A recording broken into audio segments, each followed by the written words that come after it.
There's no single thing that makes a great bourbon.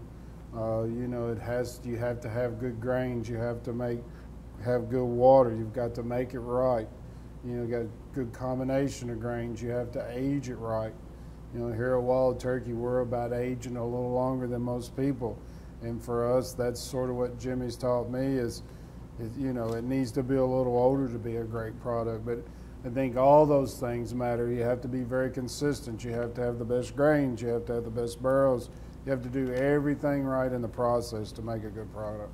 When I started here, I started in 1981. The guy running the still sat right beside the still, and he would move a valve to change the steam flow, you know. And then everybody got these little air-conditioned office. We had a mash tub that had a steam-driven chain that drove the mash tubs. So really, it was more about just the same way I've learned was through working it, through apprenticeship type jobs. So you learned your stuff by doing it and watching somebody else teach you over the years. Where now the skill set we look for is they have to be more educated. They have to have computer skills.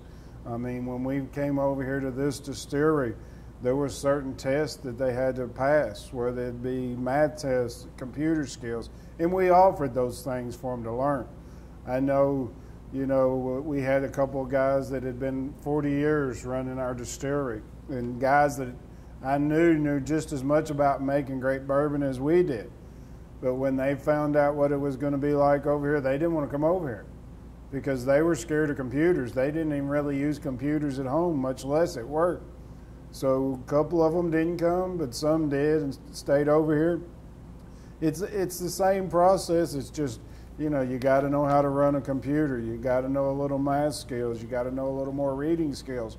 Where the other times it was if you could see a proof and a temperature, a hydrometer reading, and to get the proof, you were doing okay. You know, if you could read the steam valve, a lot of them, they're so used to doing it, they did it on sound, you know, as far as what the still sounded like, or the mash tubs, opening and closing valves, where everything's done through IP spots now, or your computer. It's opening and closing valves for you. You're not actually down there, you know. So it used to take somebody with a pretty strong back, where now it takes a little more mental effect.